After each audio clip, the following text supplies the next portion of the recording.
history of weapons, okay? Which Esau's blessing was a sword. You see all the swords on the cover of the book. As a matter of fact, let's read that. And I'm going to read an insert from the book and then get some scriptures. But let's go to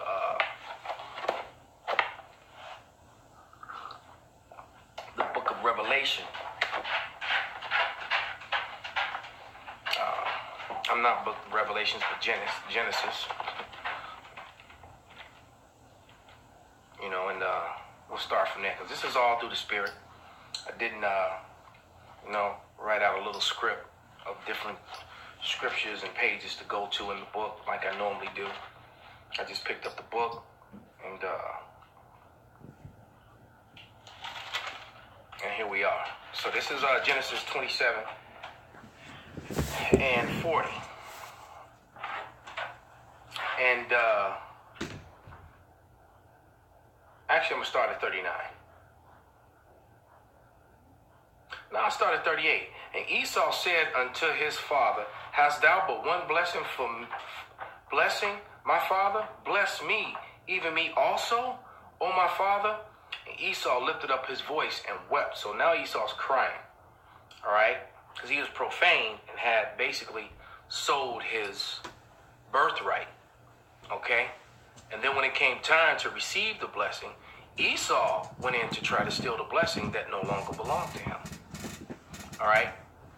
Christian churches will teach you often that Jacob stole the blessing from Esau. Jacob didn't steal the blessing from Esau.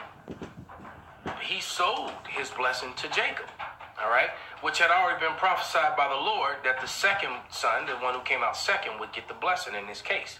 So it was already prophesied and said by the Most High God that Jacob would receive the blessing. Church people tend to forget that. All right. So when it came time to receive the blessing, Esau actually tried to go in and receive a blessing that no longer belonged to him. Who's the real thief here? Okay. Verse 40. Oh, let me start. Go Salakia. 39. And Isaac his father answered and said unto him, Behold, thy dwelling shall be the fatness of the earth and of the dew of heaven from above. And by thy sword thou shalt live. So through violence, through murder, through rape and robbery, through the edge of the sword, you will steal everything from other people. And only the red people, the pale people of the on this earth has gone through the earth and did exactly that. Those are you Edomites. And by thy sword shalt thou live, and thou shalt serve thy brother, and it shall come to pass that thou shalt have the dominion, that thou shalt break his yoke from off thy neck. Verse 41, and Esau hated Jacob because of the blessing wherein his father blessed him. And Esau said in his heart, The days of mourning of my father are at hand, but then will I slay my brother Jacob. Now Esau and Jacob, the individuals, actually made peace, but their children is where that hatred was played out perpetually throughout the ages, all the way up until this day. Okay? So when you go back in that time, you find that Esau was the real one full of hatred. So let's go to this book, all right? On page 64 says, the Romans, sick fucks, okay?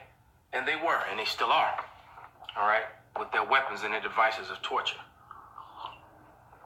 And it reads, okay, before I get a ton of letters from all our ancient Roman readers, let me explain. It's not that the Romans contributed nothing to society. Remember the John Cleese bit. What have the Romans ever done for us? That pretty much sums it up. Many of their countless contributions to civic engineering are still with us today, which are incredibly flawed, by the way. That's why it's failing now. Because they go not according to the scriptures. Thanks to the Romans, mankind no longer had to shit in the streets, and that's a lie. Just watch Spartacus. They threw their garbage in the streets, okay?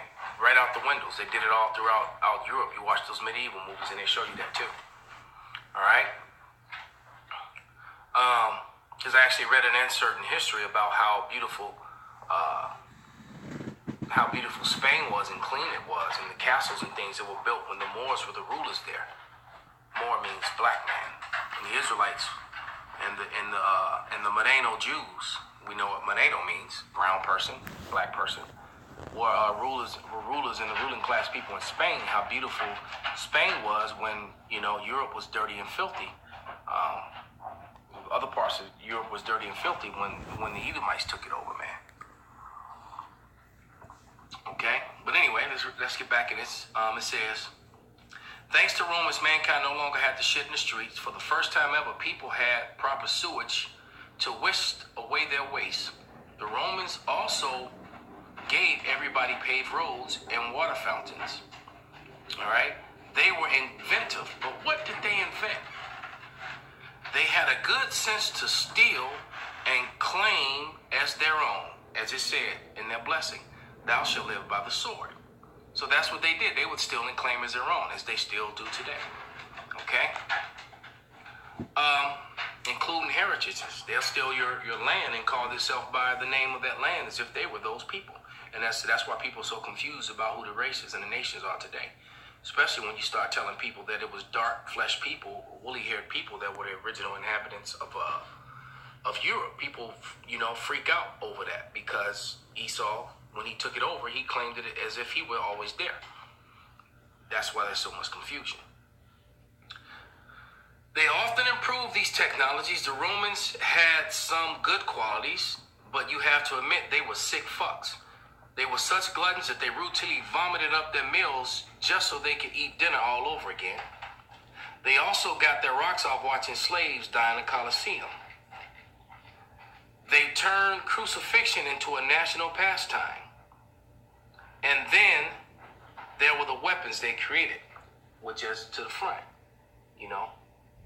As the brother Joanna in my camp did, the riddle of steel, Esau, especially once he found out steel, man, how to make and manipulate steel, he really went on a terror, man.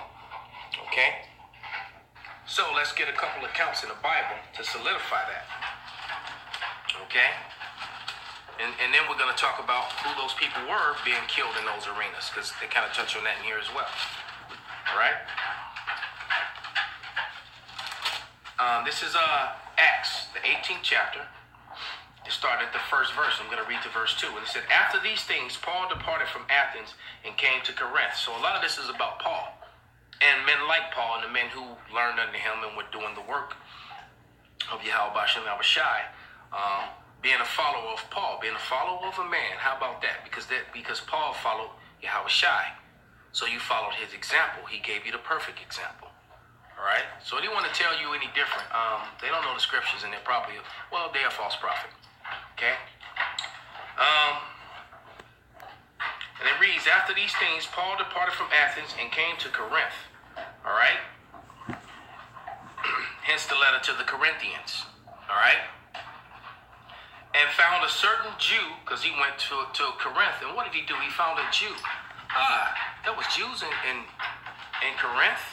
Well, let's see where this Jew came from. It said, and found a certain Jew named Aquila, born in Pontus, lately come from Italy, with his wife Priscilla. So remember that whole thing about the Italian band? Just because you were from Italy didn't mean you were an Edomite Roman. All right? You could have been a Jewish citizen in the Roman army, which there are books written about that history. And it's also written in the Bible as well. It gives you the account in the Apocrypha, in the book of Maccabees, how Jews would be to be recruited into the Greek and into the Roman armies. All right? And it says, I'm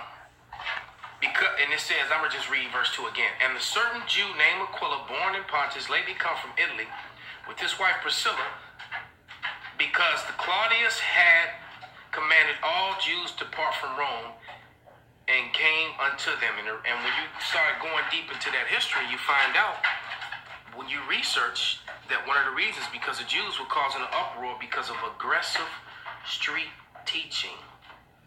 What are the Hebrew Israelites known for? Aggressive street teaching.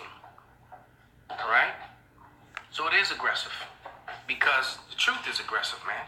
And the reason it gets aggressive is not because the Israelites get aggressive, it's because the people don't like the truth. They don't want to hear the message, man. Okay?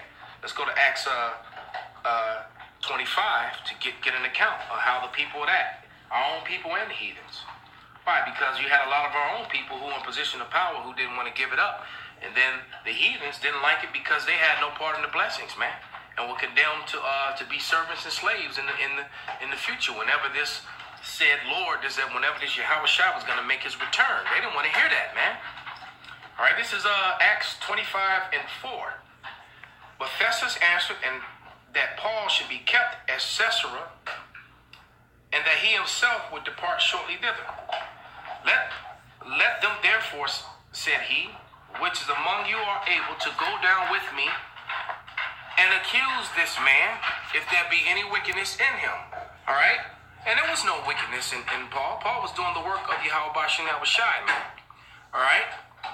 Verse 6, and when he tarried among them more than 10 days, he went down into Caesarea, and the next day sitting on the judgment seat commanded Paul to be brought.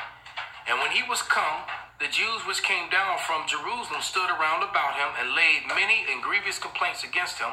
Paul, which they could not prove. So they were bearing false witness, just like these guys who come against the men of GMS and the brothers that teach the likewise doctrine, man. All right?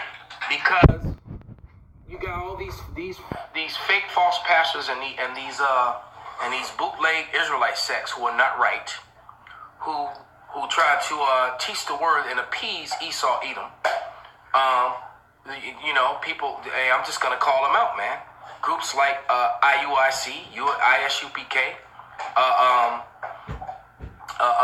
the brothers that used to be with us, try to appease the black woman and Esau. These groups by not talking or prophesying about Esau when the Bible says prophesy against Mount Seir. Okay. And other groups, man. Okay, and these fake Christian groups. Okay, because here, before I continue, let's just go to another quick precept. Let's go to Mark 13 and 13. Or Luke 21, since I'm there. Because I know that Mark 13 and 13, roughly paraphrase, says that the truth shall be even spoken of. This is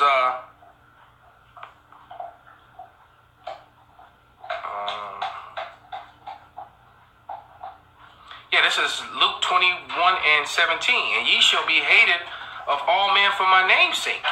Okay? Why? Because we're teaching the gospel, the truth, and the good news. And good news to one group of people is bad news to someone else, man.